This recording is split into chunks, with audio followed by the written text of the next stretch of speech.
We are live on Popcorn Planet. Catch us live every weekday at 12 p.m. Eastern Standard Time. So happy to be here with Steph, the Alter Nerd. And we have a theory, Steph. Sometimes we do talk about theories, but I want to be very clear. It's a speculation, so I put theory in the title, in the thumbnail, so there's no tricking you or anything else. I saw this theory online being shared this morning, and I thought it was pretty damning. I was like, damn, that makes sense. I mean, Steph, you know a little bit more, but when I sent this to you, did you agree, like, that could be an interesting one if proven true? Did you feel that way as well? Yes, but you can attest I was skeptical. You were skeptical. She always is. Interesting, but this was too, I don't know.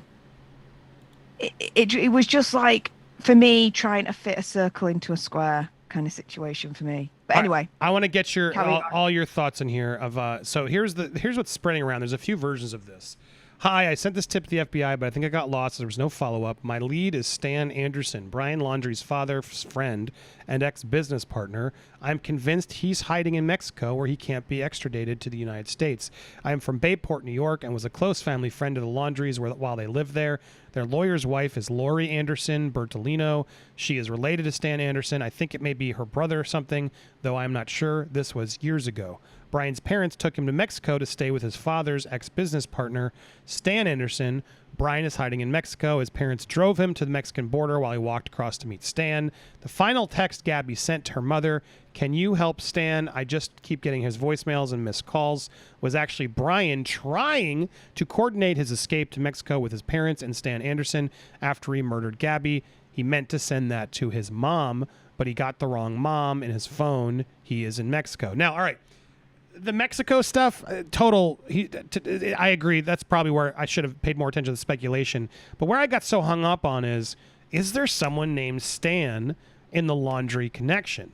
To me, that idea was sound because that would make sense why Brian would make that phone. Again, we're speculating here.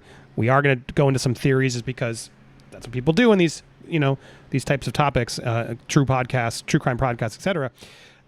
Now, this version that's out there, obviously, it seems like it would be easy to connect. And in fact, I've done some digging, and no, these people don't seem to exist. As you go and go deeper to figure out where this actually came from, we can pretty much debunk it. So here was sort of where it is. This guy was promoting his commercial for the smoke shop in Canoga Park, and then, by the way, Brian's Mexico. He's been there for day one. Investigators need to start over. Dude's outsmarting authorities. Stan Anderson, you're welcome. So this guy apparently was where it started, and then it's spread out more and more through other places. And this guy's some sort of filmmaker. Now, being a filmmaker storyteller, I even asked sort of John's insight on this, and he's like, yeah, it's always the first thing you got to be careful of because storytellers are out there trying to, create a yarn of where it could be. So right there, it's like, all right, that between the whole Mexico part of this idea is too much for me. However, I still can't make sense of that damn text stuff. It doesn't make any sense. Can you help Stan? I just keep getting his voicemails and missed calls. The idea of him accidentally texting the wrong mom, that totally makes sense to me. That's the only part of this where I'm like, shit, well, that would finally explain why, what, and it would be so damning if the Laundries do have a Stan connected to them. So I want to do more homework. I've been looking into it. I see Nerdy Addict, who I know a lot of you guys follow as well, has also been really looking into this recently. No, this is the only Stan associated with the Laundrie family. They and others have already sort of been on this search. There's a Stanley Michael Hearn connected through...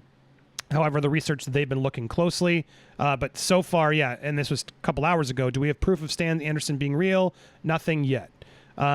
So this is pretty much, I think we can say, Steph, is debunked. However, I still want to put it out there. Take the Mexico, take the example, and I'm going to go through a couple other theories of why did he text Stan. I want to get into this idea of why he texted Stan. I still want to do a little bit more homework. And I want to ask all of you at home, is there a Stan in the world of the Laundries that would actually make this theory correct? Is there any way where this could be connect? Is there a Stan they knew? Because the idea of him grabbing a phone, he says he doesn't have a lot of phones, he didn't know his phones, or he also was just using Gabby's phone all the time. The opportunity of him to sort of text mom in a hurry after doing a crime and them sort of trying to connect the dots of talk to this person, call blah, blah, blah, blah, would be very interesting. Now, this is also stuff the FBI, I imagine, would have. And if they had texts of him sort of confessing and telling the parents, you'd think that would already come forward. That's another question I want to ask both Christopher when he comes back and also, John when we have him on next. If it was that clear of like, hey, I did something, what do I do? Or they called and then suddenly, hey, I need to talk to Stan. Do you agree the FBI has to be on top of that, of already knowing potentially more than we do of whether there is a Stan connection? What do you think on that stuff? Of course. It would be stupid of them not to. The reason for me why, when you sent me that theory, I was like, is that text was sent on the 27th of August, right? Mm-hmm. He comes back to Florida on the 1st of September. If dude is planning to escape to Mexico, you do it straight away. Why go back to Florida on the 1st, spend 11, 12, 13, 14 days in the state, however long, go freaking camping in between all that, get a new phone, all that malarkey, to then disappear afterwards? If you want to get gone and you want to escape to Mexico, it's something that's done pretty quick. Like, there's no messing about. So, yeah, for me, the timing of the Stan text message on the 27th, for me, debunks that theory. Doesn't make sense. The timing don't make sense. I want to argue because I think time of death was the 27th. As we're looking at your timeline again, that's when the YouTubers drove by. That's when they last saw her. The 27th would be the day you would crazily text and say, what do I do? What do I do? I would call my mom. Like, oh my God, I can't believe what I've done. If that text was in the evening, especially, I mean, again, so much information could debunk this right away or make this even more crazy. But if that text was in the evening and he just murdered her and then is texting this question, to me, it holds way more weight because he's doing it right after the act. You know what I'm saying? And then, yeah, of course he's going there. Then he goes home. And in fact, it even makes it more like he not only does it, he calls. They have a plan. He drives back home. In fact, I go, hey, we have to stop at Cassie's house to create an alibi. Hey, we got to go camping to act like nothing's normal while he's getting everything situated. Blah blah blah. Like there's a lot of reasons where I could justify why that would make sense. You're calling chaotically. You're like, can he even help? I haven't even gotten a hold of him yet. Whoa, I'm not going to help. There's a lot of stuff that could go between the time that's sort of throwing you off that to me makes it even more rational. So again, complete speculation. I want to keep repeating it because we are speculating here. But I have the opposite instinct. Like to me, it's like, oh my God, if that was at the end of the day, it makes so much more sense to me that he was accidentally texting because he was supposed to be in touch with somebody about cleanup duty. Do you know what I mean? Do you get what I'm saying? Or does that change you at all? Or are you're still like, no, that the timeline doesn't make sense? For me, still the timeline don't make sense. When I just look at the raw data of it all, it doesn't make sense. Gabby, looking at the timeline here, she was last seen between 1 and 2 at the Merry Piglets, right, where they were seen fighting. Yes, she could have met a demise on the 27th of August, but it could have been the 28th. It could have easily have been the 29th, because the 29th of August is when, for me, for some strange reason, which I'm thinking, well, if you've got her van, why are you doing that? He's hitchhiking. Why is the dude hitchhiking? Like, could he have? But we can't confirm that. That's just a sighting, right? That's someone who says they saw him. To me, the only one I trust the most is when they saw them both together, and we have evidence that they were there together. Like the information though is plausible in the sense of the timing of it all. So when you look at the hitchhiking movements, you've got Miranda Baker saying that her partner picked Brian up at 7:30 and dropped him off about 6:10 at Jackson Lake Dam. And then you've got Norma Jean Jalovic, who then says she gave Brian a ride on the same day at around about 6:15 So just after Miranda Baker dropped him off near the Jackson Lake Dam and dropped him off at Spread Creek camping area. So when you look at this, you think, well, for me, that's even a bigger question for me.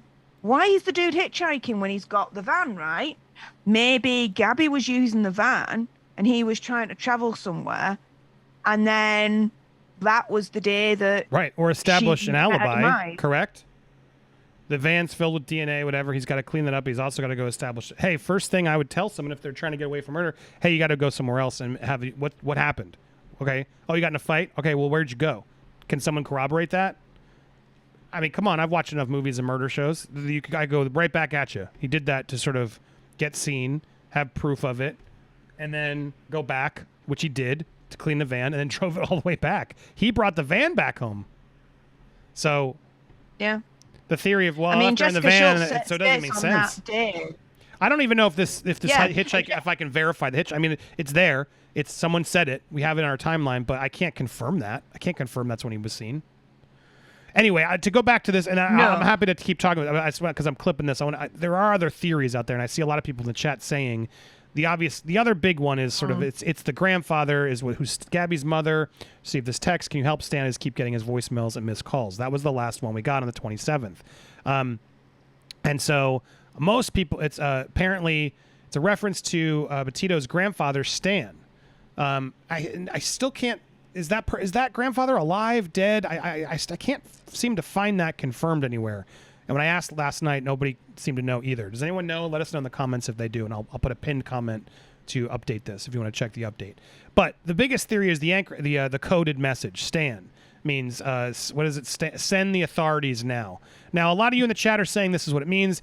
I've never heard this. I'm confused where she would have gotten that in the midst of crisis. The odds of Gabby being like, I need to say the word Stan secretly so no one knows, feels so weird to me. That's like not. Is that like a known thing with chat? Do you guys know to write Stan as a way to? I would imagine because even the mom says she knew something was up, but she didn't know what was going on. But it didn't seem like she knew that was. Oh, I had to call the authorities right then and there.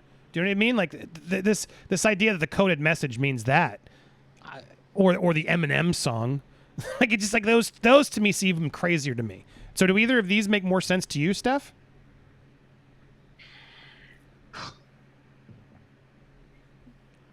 This text, for me, it's not widely known, personally for me, that Stan means send the authorities down. First time I found out about it was this particular case.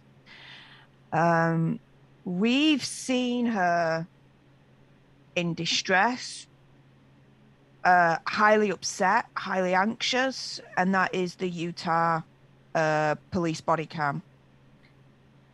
You telling me that if she's in that state, she has the clear mind of thought to A, remember the acronym of Stan, and then B, text it?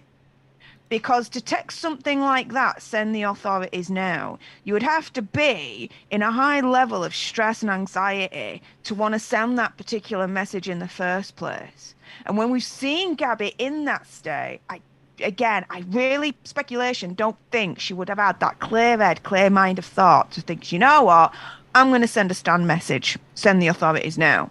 If anything, me, personally, if I was in that kind of state, I'd be like, Mum, get me the F out of here. Brian is an evil so-and-so. I need to escape. But even then, why text? Why just not call the authorities themselves? 999 it. Oh, sorry, 911 it. Sorry, 999 is the equivalent to 911 over there. Call 911. Like, if it's really bad and you need the authorities, why are you asking someone else to send the authorities? Why don't you just do it yourself? That theory just throws up so many questions for me that logically that send the authorities now message, that theory for me doesn't make sense. It doesn't. It doesn't. And also just to note, the phone shut off the same day as that Stan text was sent. And so it's really weird to me, and I see your chats, and again, no disrespect to the chat, I don't agree with this thought.